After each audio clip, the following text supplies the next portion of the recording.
Okay. Awesome. Good afternoon, everybody. Welcome to today's Hinckley Forum. My name is Madeline Beaudry, and the Hinckley Institute of Politics is a nonpartisan institute at the University of Utah. The Hinckley provides an array of transformative experiences for students through internships, forums, and classes. Hinckley forums seek to foster public discourse and civil debate on the most current and pressing issues, bringing in local, national, and international thought leaders. Today's forum is our 2026 legislative wrap-up. We are excited to be joined in conversation with some of our lawmakers. Representative Steve Eelson was first elected to the Utah House of Representatives in 2010. Since then, he has served the people of District 43 and currently serves as the House parliamentarian. Representative Karen Peterson has represented the people of House District 13 in Davis County since 2022. She currently serves as House Rules Vice Chair. Senator Luz Escamilla serves as Minority Leader in the Utah Senate. She was first elected in 2008 and represents Senate District 10, which is in Salt Lake County. Representative Grant Miller is a freshman member of the House Minority. He has represented House District 24 since 2025. Today's panel will be moderated by Jason Perry, Vice President for Government Relations and the Director of the Hinckley Institute of Politics at the University of Utah. Please join me in welcoming our guests. Thank you, Madeline. We appreciate it. You all doing okay? Look at this beautiful day. You got pizza, you got some politics, and I see a bunch of our legislative interns. Hey, can you raise your hand so we can see everyone just did a legislative internship if you want to? Come on, hold them up. 45 days, what a crash course in politics, right? It's just so amazing, and you got to meet some of these great leaders up here on the stage, which we are so grateful for. Doing a legislative recap. We do this every year here at the Hinckley Institute, and we're just really glad to have you with us. We thought we'd go through a few things just so you know, maybe some of the big issues of the legislative sessions, some of the fun things that we saw, some of the consequential bills that we didn't hear much about but that were very important, and maybe we'll get into some of the specific bills that you all did as well. And then a Q&A, all right? So think about some questions you might have. Madeline, are you going to do that at the end? Okay, we'll take around a microphone for you at the end. I thought I'd start for just a moment with each of you about just this one interesting stat here is a record number of bills introduced. 1,015? Can that be true? Yes. Absolutely true. Talk about that for a second. Representative, you've been there for a while. This is your last legislative session. Oh, Representative this Peterson. meaningless. Yes, Representative Peterson. Talk about that, because we did not have a record number of bills passed. 540 is what it was. It was 541. Okay, we'll talk about that for a second. Talk about that for just a minute. Why we saw so many, and maybe why we didn't have as many passed as we have seen in the past. Yeah, so I think a couple things. Our state's just growing, right? There are going to be more bills. There are just more issues. There's more people bringing issues to representatives to say, you know, these are things we need to tackle as a state. So there are going to be a lot of bills. There are. But this was the first time I've been up there before I was in the legislature. I worked at the governor's office, and I've had a couple roles at the Capitol. This is the first time I've seen a House Bill 600. So that was a new thing that I hadn't seen before this session. But what matters is what passes. Right? It's not what gets introduced. And I always say, I hope people will judge the legislature by what passes, not by what gets introduced. Because when you have 104 lawmakers from different places in the state with different constituencies, there's going to be a lot of legislation proposed. And really what matters is how that process can vet those bills and give the public input and opportunities to weigh in. Now, Senator Escamilla, talk about how that works when a bill died. You passed the last bill in the Senate of the session, right? That's a distinction. Of the entire session, it was yours. That was one of the fun little pieces that maybe for everyone that might not know how this works, when a bill can pass and can't, depending on the clock. Absolutely. So we are, there's a very strict rule, and actually it's in the Constitution that we cannot pass any more legislation after midnight of that last day. So my bill passed at 11:58 p.m. And what I need to understand that with all the technology we have, and you can follow all of our legislation online and everything's online, we are making changes, they actually have to physically have the bill in their hands before it can be read on the opposite chamber. And this bill needed to come back for concurrence because there was a change made in the House. So we were all waiting for that last group of bills, and it was 11:54, and I can see the president's like, your bill is on the top, it's coming. And we're like, so the stressful part, because you did mention 540 versus 541, the Senate did pass a bill at 12:02, which was then, through our legal, we have staff that are checking everything to make sure we're not, it is a fast-paced situation. And so there were 2 minutes left, and the president read that bill as someone got up and asked for to speak, and that was Senator McKay, which was his bill. So made a motion, and the bill, by the time it passed, it was already past midnight. It was so day that bill, 46. It was day 46, which at that point is no longer real. But so, really was my bill, the last bill, and that was a really important bill related to seclusion rooms. I don't know how many of you guys are familiar to seclusion rooms, which are rooms in schools where children, based on behavior, and we can talk more, it's one of the bills we've been working for a couple of years now, to have good policy in place that keeps everyone safe. But that was the last bill that passed, and it was just, as the president was waiting, people are like, how come you guys missed the time? I don't know that we missed the time. It was, you're in like a fast-paced movement, and the roll keeps on going, and you get so used to it. No, I don't think there was any ill intent. There was, people trying to do point of orders, but it was just the last 2 minutes of the session, and that's what happened. All right. Representative Miller, for just a moment, one thing that's interesting, since you're representing the minority party in the state, by the way, U of U law school grad, S.J. Quinney, College of Law. That's Glad to have you right. back with us. And undergrad. Oh, yeah, that's Communications right. right across from what used to be OSH here. OSH, yes. Yeah. We're in the new OSH now here. One thing people sometimes don't understand is a good portion of the time, both sides of the aisle are together on a bunch of these pieces of legislation. There are certainly some big issues that you definitely disagree on, but close to 90% of the time, the Democrats and the Republicans are together on these policies. Talk about that for a moment, particularly as someone that's just coming to the legislature. If that was always your understanding, or if it's changed in some ways, you thought about how that works. No, you bet. And before I begin, I just want to thank everyone for being here. I see so many familiar faces from Capitol Hill, and if you haven't done a legislative internship, I hope you guys do. And shout out to Summer over there. If you follow me on Instagram, I'm at Grant is the guy, and if you've noticed the videos are particularly good during legislative session, that was Summer, that wasn't me. Yes, So I just want to give her a quick nicely shout out. Including the video of you skiing down Capitol Hill. I loved that video. Correct, That's correct. Poor Summer fantastic. stood in the snow. I didn't give her a heads up. She didn't have snow boots or anything, so she survived, thankfully. No, I appreciate you, Summer. To answer the question, the truth is when we go up there, what you see in the news is sort of like the sexy stuff that develops a story, the controversial stuff where heads are butting. But quite frankly, most of what we're doing is just government administration, and that's kind of boring stuff. Most of what we're contemplating is transportation, budgets, agency reform, retirement systems, things that reporters aren't eager to report about, things that you don't really see on social media. And so most of these policy decisions, we just kind of go to the experts, figure out what the best decisions can be made and what decisions are on the table, and do our best. There's not a lot of incentive to just create party nonsense and partisan division because as a member of the minority, I'm a freshman. I really kind of depend on my Republican colleagues to do things for my district. I represent downtown Salt Lake, down here in House District 24. If you're across 4 South, you might very well be in my district. I want to make sure that the interests of you guys are represented.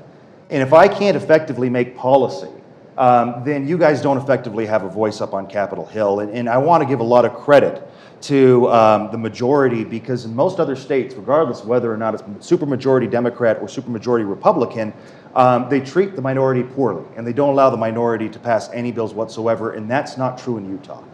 We actually are able to meet a bipartisan chord and focus primarily on policy.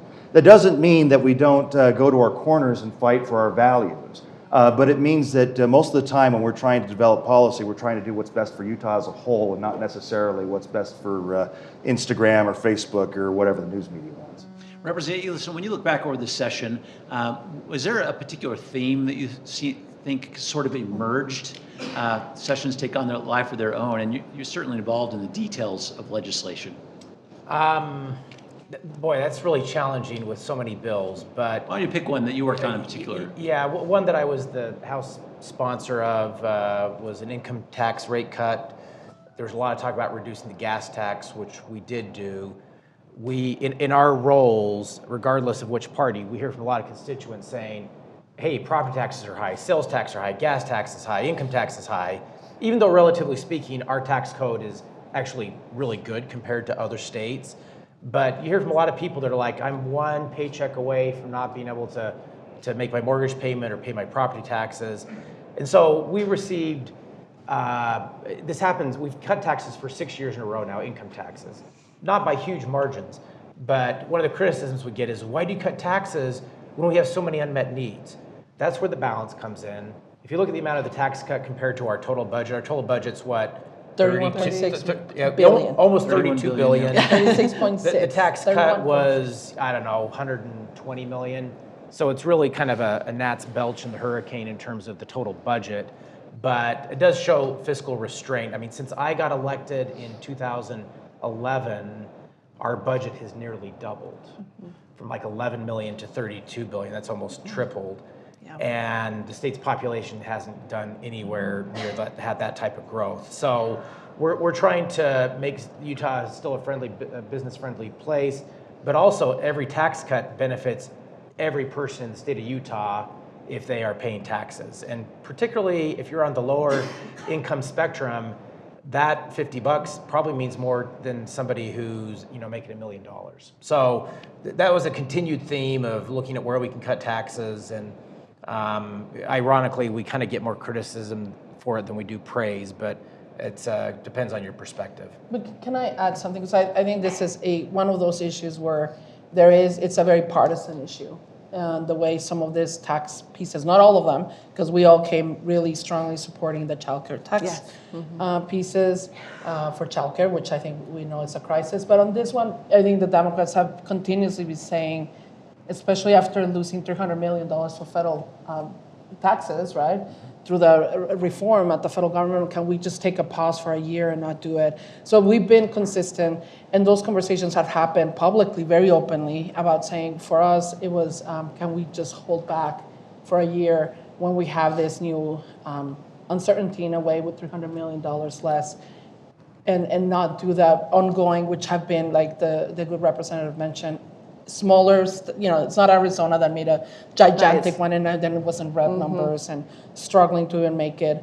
In Utah has been in a responsible, incremental way, but the Democrats have always said, can we just at least take care of certain things and be careful for a year, because we don't know what's going to happen with, financially and the world uncertainty. So that's one where we were not only in agreement, but it wasn't necessarily a horrible divisive issue. We just said, can we hold on the income tax cuts for this year at least? Okay. Representative Peterson, maybe take a moment, because you sponsored some legislation specifically connected to higher education. Yeah. Maybe take a moment on that, because the big bill was something that you sponsored, including if you take a moment on research, which is the first time we've seen something like this happening. Yeah, I'm excited about cool that. bill. So, it's interesting in our country, red states and blue states, you see them cutting higher education. But in Utah, we haven't. We have not cut higher education. In fact, we've invested in higher education every year, including last year when people, we did the reinvestment exercise, and every university got their funding back and is able to move forward. And so this was another year when we invested in higher education. We know that college is expensive, and it's expensive not just in the cost, but in the time.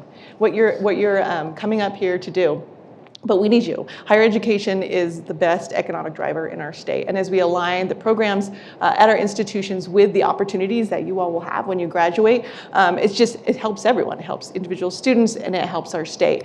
So this year, 2 bills that I ran that maybe I'll touch on. The first one is higher education alignment. So, we have thought a lot about how we operate as a system. We have 16 colleges and technical colleges in our state, right? So you've got everything from the University of Utah, where you are, to Uinta Basin Technical College that mostly serves high school students doing CTE. But so there's a whole range of colleges within our system. Up where I represent, so I represent by Weber State University and Davis Technical College. I want to know that if a student starts at Davis Technical College and they want to go to Weber, that they know what their path is and that they know that their credits are going to transfer. It's increasingly important. I don't want students to be slowed down by our system, right? And so one of the bills I worked on this year is thinking about how we regionalize those pathways for students so that they can move between the institutions in their community to make sure that they're getting through their programs and it's not slowing them down, and that we're also thoughtful about creating economies of scale within those communities. So could we share services within those communities to make it cheaper for administrative costs, but still provide good service? And so that was one of the bills I worked on this session, and I'm hoping that will have a big impact. So this is kind of what Grant gets at when there's a lot of wonky bills. I don't think anyone voted against that bill, right? It just made it all the way through because it really is solving a problem and trying to think about how that works. The other bill I had the opportunity to run, and I worked with the University of Utah on, and all of our degree granting universities, was on research funding. So I hope while you've been here at the University of Utah, you've had some exposure to the incredible research happening on your campus. It's really phenomenal. I mean, you think about like the BRCA gene, identifying breast cancer, happened on this campus. You think about artificial hearts, happened on this campus. You think about at Utah State University, the Space Dynamics Lab, they are doing incredible work that is going to help us defend our nation, and it's fantastic work. But research does not happen without intentional thought and an investment in research. And we've seen the federal landscape around research changing. And there's some uncertainty in how we can get federal research dollars. So for the first time, our state has made an investment in research, specifically around Utah Industries, around things that we want to focus on as a state. And institutions will be able to compete for those funds. They'll be able to access those funds if they can match, or if they can show that this seed money helps me able to access these foundation dollars or these federal dollars to do big projects for our state. So I'm really excited about that. It's a really incredible opportunity for our state. It's an incredible opportunity for students. So I hope that you'll even think about how you can engage with all the research happening on our campuses. It came with $45 million. Yes, it did. $45 million for research, which for the entire system, which is kind of it's a big investment. Yes. From the legislature. Representative Miller, talk about for just a moment some these other big issues we saw, particularly maybe put on your attorney hat a little bit. There's a lot of bills dealing with the court this year, it seems. Historic year for the courts. Why don't you talk about that for just a moment? No, I appreciate the question. This year was a year of judicial reform. Right out the gates, the first week, the first bill to become law was a bill that expanded the Supreme Court from 5 justices to 7. And that's never happened before since the creation of the state. We've always had 5 justices. If you go up to the old Supreme Court in the Capitol, you'll see 5 chairs. If you go up to Matheson, you'll see 5 chairs.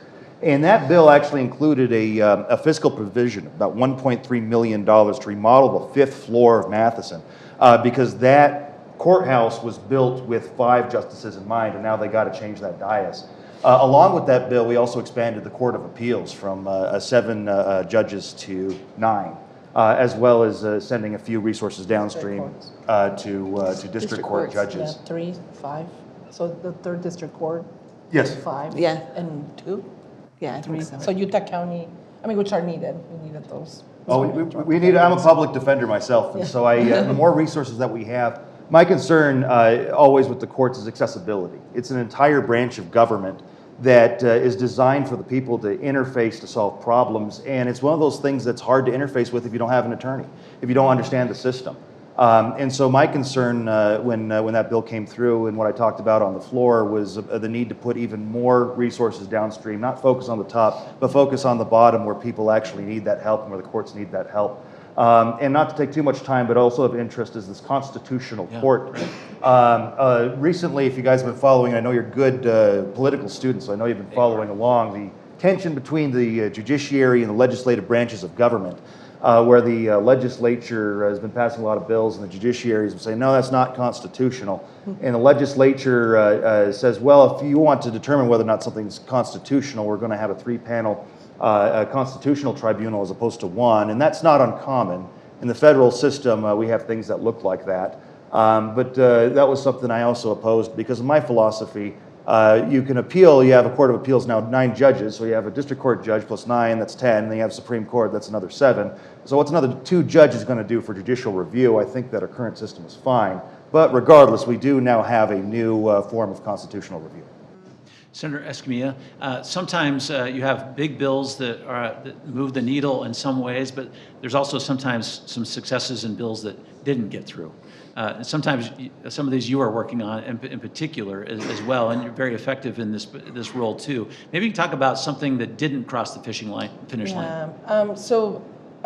Let me start by one that's interesting, and you guys think about this. We actually did a full reform on the Inspector General's office. And you'll be like, Inspector General, and it's such an important office. It's the office that oversees fraud, waste, and abuse of Medicaid funds. And we've had multiple audits that were just showing a lot of, just lack of competency within the office. We reformed that, so we all can be happy. We are, I think, moving in a good direction. It took a lot of work, and those are things that they don't get a lot of attention in the media because it may not be as, I don't know, like sexy, right, like out there to sell. But it's such an important piece because we do want to make sure fraud, waste, and abuse is under control in the state of Utah, and we're being proactive in protecting everyone's tax monies. But one of the ones that I think for me was very hard, and all of the members in this panel voted for this bill, but we couldn't make it through the House, is a child abuse bill. And this comes from the Gavin Peterson fatality, which is a horrible case that happened 2 years ago in our state, and also the Frankie case, the Frankie children, Frankie's kiddos. And that, I mean, it's just an opportunity to close a loophole, and it's eyes on children. If we can have an opportunity to see children, we're seeing, since COVID, there's been people are more sophisticated in abusing children and isolating kids. It's a way of just having a really protected place to do horrible things to children. So we were trying to be very careful on not, very careful to government not interfering on the privacy of families in their homes, which is not what we want to do. We just wanted to have an opportunity to execute a warrant, so a judicial warrant, where a judge could say, yes, you have a chance to go and see the child. Go DCFS with peace officers, right, police as well, just to make sure the child is fine.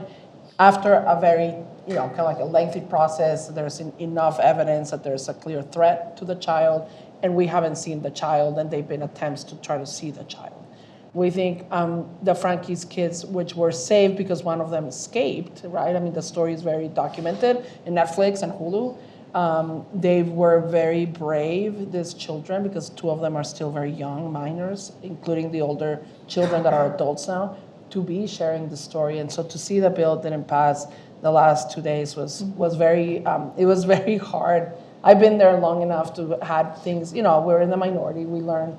Sometimes it takes longer some of our bills to pass, but I was surprised because we're a family-friendly state, and to have this bill didn't pass. I think 30 other states are doing it already. So we'll be back. We're going to work back, and we know how this works, and we're going to work with our colleagues that had questions. I think it was drafted well. We worked with the Attorney General's office and the Department of Health and Human Services, but it was one that I think is creating a lot of national attention, because what also influences now in the legislature is the drive of social media. And many of these people have access to, millions of followers in some instances. And I think you're gonna see, again, Utah being like, oh, you guys are the state that didn't protect children. And, not that it doesn't happen in other parts of the country, because of course it happens, unfortunately, but we have a chance here to make it better. And we have a lot of kiddos, so, we'll be back. But that was one that, it was SB 124, and so you guys get a chance to read it. And we call it, it doesn't have that name of Gavin Peterson because we can't put that on bills. We have a rule that doesn't allow us to do that, but really, that potentially could have changed the outcome of this 11-year-old boy that died. But for the record, all 4 of us voted. Yes, for all the bill. voted for that bill. Well, and it was a great bill, and there was a lot of discussion. So anyways, that's what I said. The members here all voted for the bill. Thank you. Representative Eliason, take just a moment. I have a couple infrastructure questions for you all too, but maybe take a moment on some of your work too. Many in the room might not realize you're sort of the father of the Safe UT app. in the state of Utah. Reforms almost every session about that, including some additions for this session. Maybe talk about it just for a moment, because hopefully everyone knows about this Yeah. because it's saving lives. Yeah, thank you. Okay, you'll get a chance to ask us questions in a few minutes, so now it's my turn to ask you all. How many of you have heard of Safe UT? Nice. Oh, okay, I'm happy but not satisfied. For those of you who didn't raise your hand, please download it before you walk out of the room.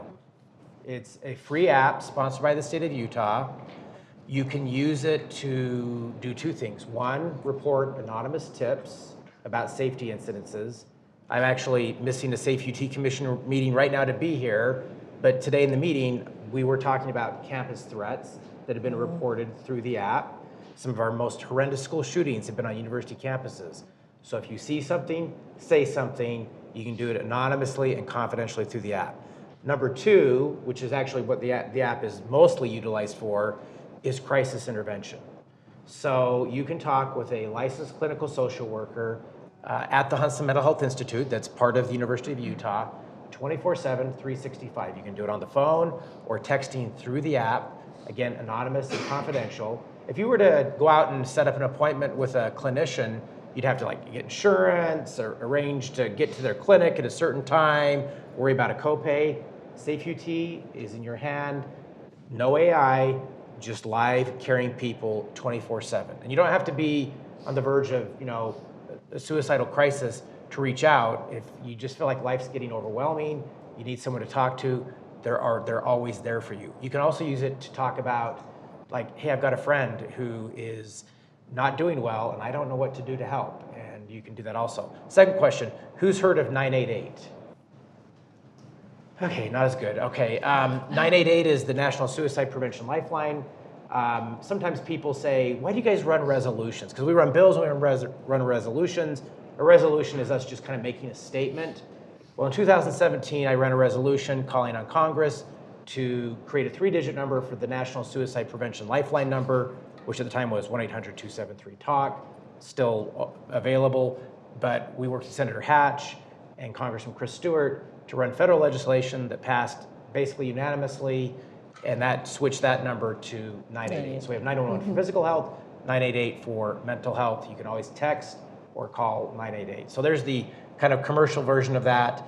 I ran a number of other mental health bills this session.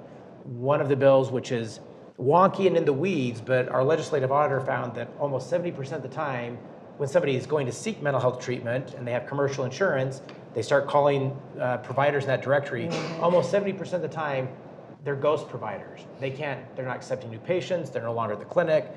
And so this bill really tightens that up, make sure that it puts processes in place to make sure those directories have to be more accurate. I have to give a huge shout out to my intern, Sophie. Sophie, raise your hand. I'm gonna put you on the spot. Sophie and another intern did about 5 times the work of our legislative auditor because we had one insurance company that was fighting my bill really hard. So Sophie and another intern called 500 providers for this one insurance company that are gonna remain nameless, and replicated the results of the legislative auditor. When I met with the CEO of that insurance company and said, do you want to see what my intern's been up to? He kind of had a very blank look on his face, and he's like, well, I'll work with you on this bill. We'll drop our opposition. Because I was like, we can make this information public if you want. So if you think an intern can't make a difference, they absolutely can. They absolutely make So look for those insurance directories getting more accurate in the future. One last bill that was a ton of work. We're working heavily to change our criminal justice system so people that have a mental illness and are criminally involved, we're not just criminalizing that mental illness. This hit home big time for me this morning because I was on the phone with a family I've worked with for years, with law enforcement, an individual in crisis. And instead of that individual getting sent to jail, we got him sent to the new Huntsman Crisis Receiving Center to get the help he needs. This bill helps formalize that process so law enforcement knows this is a viable alternative. We don't just have to take him to jail, have him released a few hours later, be back out on the streets in crisis. So We could talk for hours about that, but for sake of time, I'll leave it at that, Jason. Excellent. And also some money allocated for Safe UT to be in multiple languages. Yeah. Yes, that was Senator And Baldry. I was Go ahead, Senator. Yes, I was the Senator lowly house Baldry. sponsor. Senator Heidi Yes. Baldry sponsored that, the newest member of our Safe UT Commission, to make sure that Safe UT is available in all Very cool. languages, Yeah. Yeah, it was 24/7, 365. If you don't have the app, download it before you leave the room. Okay. Okay, got the plug. Before we take some questions from the audience, anyone want to talk about what we did this year for water? We're looking at this beautiful day, no snow out there. What are we doing about water? Someone else should take that. Yeah, I'll take a swing at it, and everyone could jump on because I'm going to miss some stuff here. But there are actually a lot of water bills. A lot of times we hear that the legislature's not doing anything about water, and that's often true, but that wasn't true this year. Both parties advanced a lot of bills into law that were productive. Bills that, like Representative Coford had a data center a reporting bill that will hopefully be effective with transparency, and now data centers have to publicly disclose their water usage. There are good bills. I want to say that Representative Okerlund had an overhead irrigation bill, and I think a Yeah. really interesting mechanism to allow people to get more water into the Great Salt Lake. Representative Owens had a really good bill for a long-term water study and how we can most effectively preserve the lake. Representative Wynn had another bill getting water into the lake. A lot of really creative mechanisms that span the entire spectrum, from data centers to agricultural use to overhead irrigation. And so I really want to commend the legislature. I didn't do anything personally. I made a video of it. But I... On snow.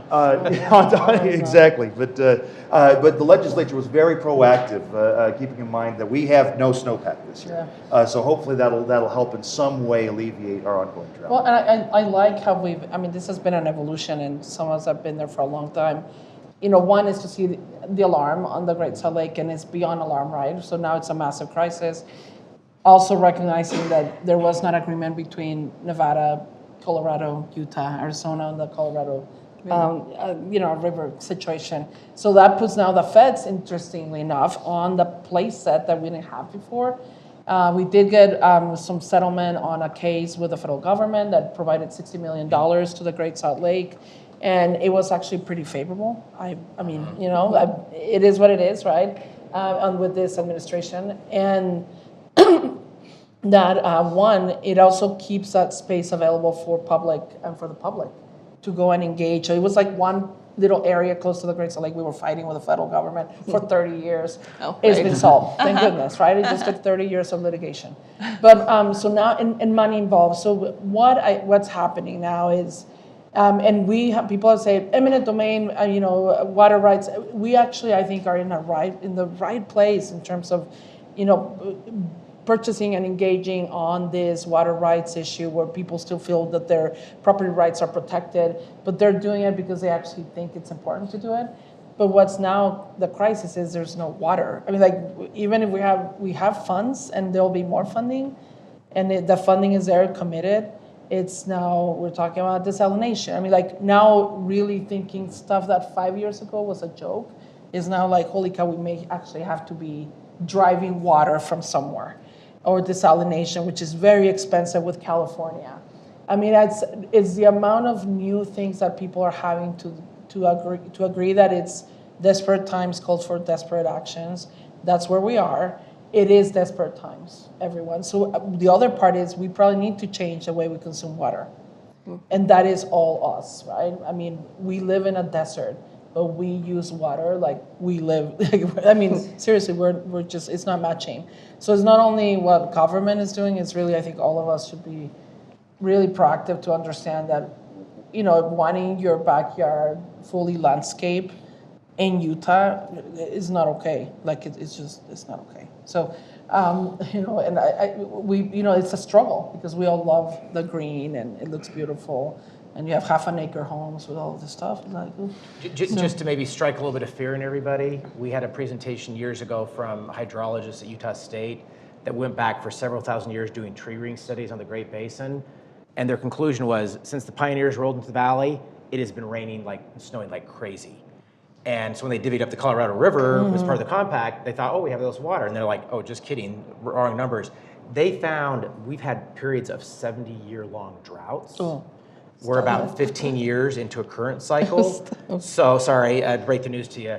So this will be a topic we continue to discuss. Luckily, it's a very bipartisan issue. it is. And we're not quite ready to build the pipeline yet for the Pacific, but stay tuned. Yeah. Thank you for your Representative Peterson. Well, I just was thinking about how all of this talk about infrastructure, it really ties into kind of where we all started, which is about like, how do we respond to our constituents? And the biggest concern I hear from constituents and people your age is, am I ever gonna be able to afford a house? And can we keep living the way we've been living? Can we all live on half an acre and have a grassy yard? Is that actually even feasible in our state anymore? And one of the things we actually worked on this session is we have thousands of entitled lots, which means that the lot is there, the developer has been zoned for it, like it could be built on, but the problem is the infrastructure is not there. There's not water, there's not sewer, there's not storm drain, all of those things they require to be to the lot for it to be buildable, right? And so some of the stuff we worked on this session was thinking about how we can partner with local governments and the state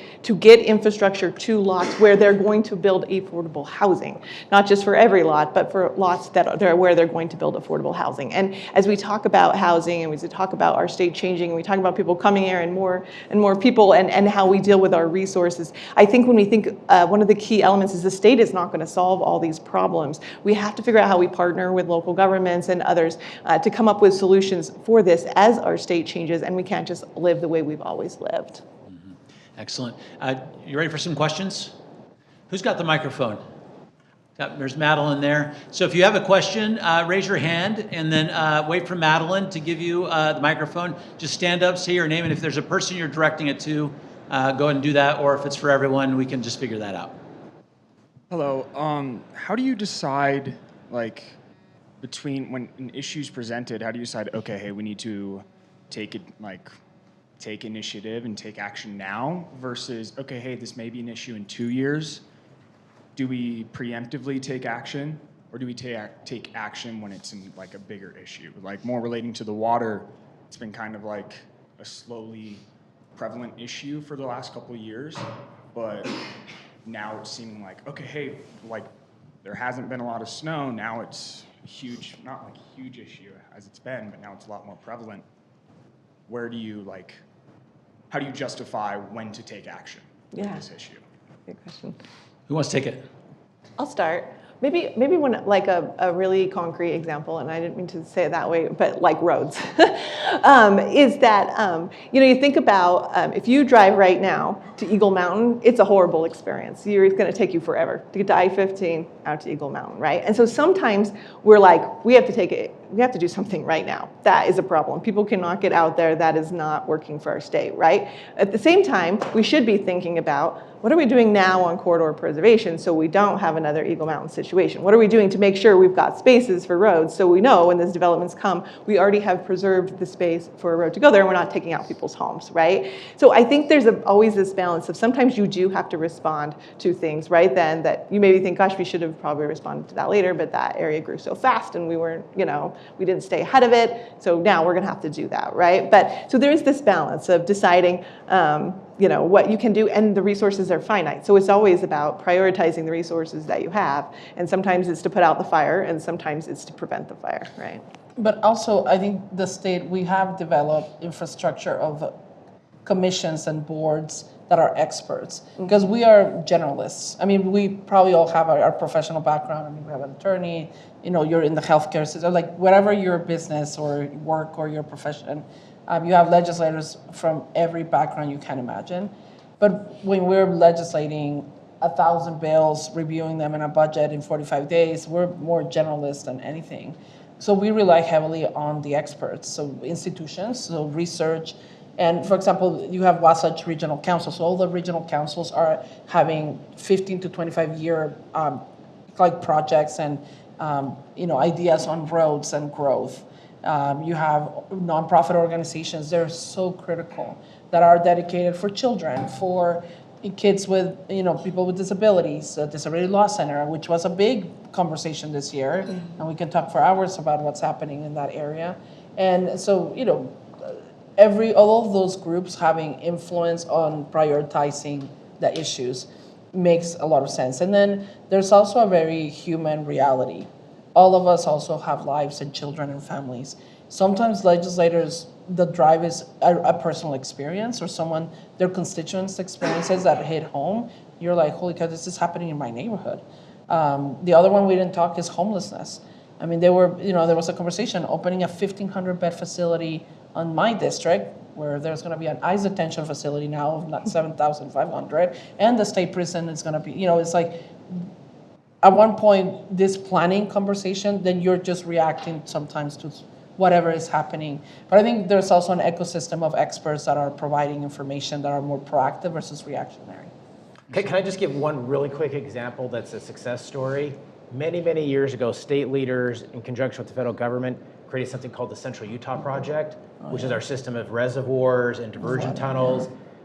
We are so fortunate that they had that foresight to build those reservoirs, build those tunnels, and now we have all the way from Trial Lake at near 13,000 feet. That's true. We have a gravity-fed system. So for being the second dry state in the nation, if we hadn't had that foresight many, many years ago, we probably wouldn't be sitting in this building right now. Yeah. So there are some really good things that have happened. Question? Yes, I am curious on Bill HB 435 that changes the Palestinian land names from like the West Bank to Jaduda and Samara. Exactly what that will look like enacted, and how do you respond to individuals who could see this as like a form of further erasure? Pick me. Pick me. This bill hit really home for me personally. I'm the first Palestinian American that has ever been elected, I think, in state office in the state of Utah. And a little bit about my history. My mother is from the West Bank. She was born in Bethlehem, grew up in East Jerusalem. And ultimately, it was the Israeli occupation that forced my family into the diaspora. Still to this day, I have two aunts that live in Jordan. I have an uncle that lives in Italy. I have an uncle that lives in England. I have an uncle that lives in Canada. And my uncle that landed in Wisconsin brought my mom. And that's how she met my dad. And they landed here in Salt Lake City, in Bryan Avenue, when I was 1 year old. And that's how you get this weird sort of representative named Grant Amjad Miller, who's Palestinian American. Now, what really concerned me when I ran for office, it was before October 7th.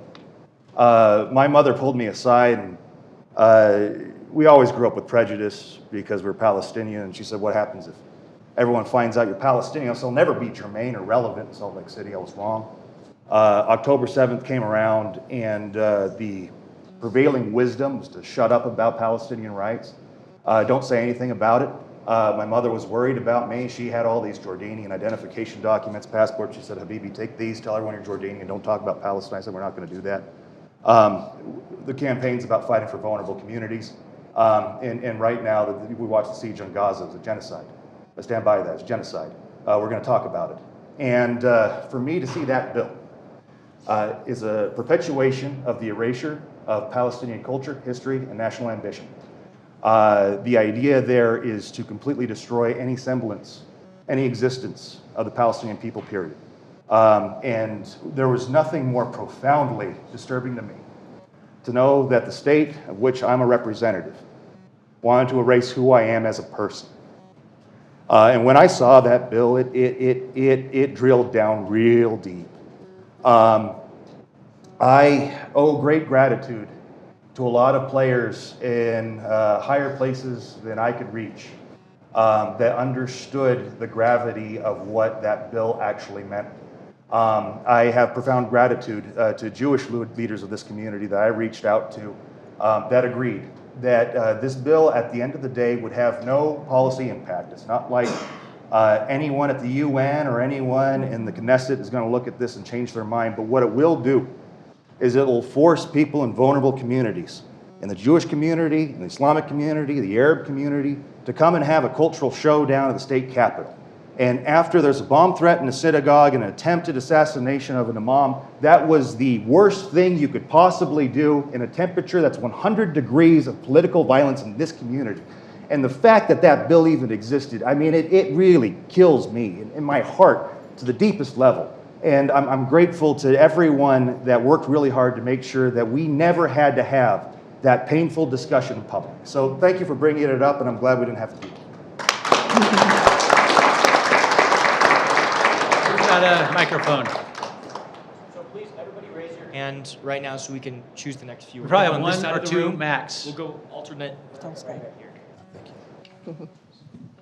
I just wanted to ask for all of you, seeing like with the Disability Law Center being Utah's protection advocacy organization, and seeing like how they want to be removed. I just wanted to hear about your experiences working with other advocacy groups, because it just brings to mind to me like how important they actually are. If it has to be, brought up in legislation, like if they're even worth funding, of course. Maybe I can take this one real quick. I've worked very closely with the Disability Law Center, often referred to as the DLC, not the Dollar Loan Center. That's a different DLC. I always like to joke with them. They perform a very important role. I have a daughter with severe disabilities. And I ran a bill, I was a House sponsor of a bill a year ago that I informally named after my daughter, or my cousin, who passed away with cerebral palsy. The Disability Law Center fought that bill. And it was really important to people in the disability community. And then they sued the state of Utah after the bill passed. The case has been thrown out. That doesn't mean they're not doing good stuff. They had a different perspective. And there's been a number of times where questions have arisen, are you really representing the disability community? The last bill I was confronted about when I was at the gym in private citizen mode, somebody said, I really like that bill because we have a daughter with Down syndrome and we don't feel like the DLC represents us. So there's two sides to every story. The funding would have gone to a different group. Ultimately, the bill changed and it didn't do what it was supposed to do. I think it was more about sending a message saying, we want to make sure you're really representing people with disabilities and maybe not some other ideological framework. So we could talk a lot about it. There's always two sides to every story. A little bit easier for me to talk about it with family members with disabilities, seeing both sides. But other times, they come and testify for my bills and support them, and so. Anyway. And I'll just add, because we had a very long discussion, multiple committee hearings, started in the Senate by Senator Todd Weiler. And so he had two simultaneous bills doing two separate things. So SJR 7, which is the one you're referring to, would actually have the governor kind of like open an RFP process or reassess who should be the organization to represent and have that protective advocacy designation. That designation is given by the governor of the state of Utah and has been given to the Disability Law Center for the last, I think, 30, 40 years. So the question was this question. I mean, it was posed by families that said, we don't feel the organization is really meeting the needs of our specific community and family and children, specifically some people that are still caring for their adult children that still need assistance. And so it was a conversation, can you have one organization representing every person with a disability? Probably not. I mean, it's really hard. So that conversation started, and then he had a separate bill that was just asking for more information and reporting. The reporting only goes to the federal government, actually, because all the funding of the DLC is federal funding. There's not a single state dime that goes to the DLC. Now, they do have that designation that is given by the state, by the governor, not the legislature, which is another unique situation, very rare that the legislature does not approve something like that. Usually there is like a combo. So I think it was a great opportunity to have a very, good conversation about needs. And what we learned is that there's a lot of needs for legal representation, which goes back to what you were saying, in the courts from families that have no resources. And so what did pass, the SJR 7 didn't pass, but what passed was more transparency and data and information and reporting now to the legislature, which I think it's an important thing. So you'll see more of those conversations. But some of us had a lot of concerns of just eliminating the DLC with their history, but also we are listening from families that are still feeling they're not being met, their needs and representation. All right, so we're out of time, but maybe some of you have questions. I know we do. Maybe we can, after we end, maybe people can come up for just a moment if that's all right. But maybe it's just a very quick concluding thought about engagement with our students. We want our students to learn from you, which they have, and we want them to stay engaged, maybe run for office, be your colleagues one day. Maybe just go down, starting with Representative Elisson, come on down, just like 15, 20 seconds about engagement, how important it is, particularly when the community comes to you as our elected leaders. Thank you. Got it. Start the timer. Engagement is critical. One piece of advice I'll give you is some advice Governor Norm Begener gave me. He helped me with my first campaign. It was one of my professors when I was taking a political science class here last century. He told me, Steve, when I first got elected to the House, he says, I thought I knew all the answers. He says, I didn't even know the right questions to ask. So when you're advocating, do it with an open mind and realize you don't know all the answers, and you may not even know the right questions to ask, and give other people on the other side of the issue some grace to hear their perspective. I would just say I was super grateful to see this many interns here and raising their hands. I mean, I didn't know how traumatic the experience was, and that they came back, I think is really fantastic to see us again. You know, I started as an intern. I was an intern for the Utah legislature back when I was in college. It was a fantastic experience. So I would say just experience, exposure, understanding who the right people are. I mean, people call me and they want me to solve their problem, and I am not the right person, right? They need their city council member, or they need their county commissioner, or so understanding the levels of government, understanding who can help you, and who can help you get to the right people, I think is one of the things that will help you feel the most effective. Because sometimes I think people feel like no one's listening, but they're talking to the wrong person. And so learning how to know the right person and helping people help you get to the right person, I think will help you feel a lot more like your voice can matter. Excellent. And thank you, as a graduate from the University of Yes. Utah, alum as well in this building for my master's degree and business school in my undergraduate degree. I love the opportunities that the University of Utah provides and all the other higher education institutions. Diana was my intern this session and was wonderful. I could not have done it because we need a lot of support with constituency, and she was just incredibly communicating and in Spanish and other languages because the needs are very different in every district. But I would just say how important it is. It's just what happened with Representative Miller, which I appreciate him opening himself to share just how this also hits home. We didn't talk about immigration, and it could have been another 2 hours on that topic this session. That was very brutally painful. And I feel for all my interns, many interns that are in the Capitol that are hearing, and they're growing, I'm sure, and also hurting as some of these conversations were happening. But I can tell you they're now ready and equipped to be better members of our community and our state. And I'm sure some of you guys will be running for office. And many of them, the good representative, many of them go back and become legislators after that experience. So keep up the good work. I'm sure many of you guys are ready to replace me. And if, whatever needs to happen, we just need great people that deeply care for their community. I didn't give my intern a shout out. My intern's also here, Ashley. And she also took the brunt of some of that stuff during the session. So she was fantastic. Representative Miller. I'll be really quick because I know you guys got classes and stuff and got to get out of here, but I want all of you to feel empowered. Your voices mean more than you might think they do. And a seat at the table is closer than what you think. It wasn't long ago that Professor Perry was my professor. That's true. And I remember rolling up to his office and saying, I want to be in politics one day. I want to run for office. He said, I hope you do. And that wasn't long ago. And the trick is you just got to make it happen. When I ran for office, it was a long shot campaign. We didn't have any money, but we had heart and we had friends and we had a vision that we wanted to use the mechanisms of government to help people. And so we got after it. And I want you guys to do the same thing. I mean, I want to, Jackson Lewis, a friend of mine, he is a school district, what do you call him? No, as a school board member. School board, okay. Youngest elected official in state history. He ran when he was still a senior in high school under the belief, correct, I believe, that no one knows more about education than a student. And he won. He was 18, youngest elected official, and I want that to be just stuck in your minds that there isn't a threshold for needing to be old and decrepit and having a separate career before you get involved in politics. Go straight there, find yourself a seat at the table, and speak up, because otherwise no one's going to hear you. Mm-hmm. Let's We're so grateful for all of you and for your service and what you're doing. We have such a great, engaged community here at the U. One more time, we're so grateful you spent some time with us today. One more hand for these great panelists.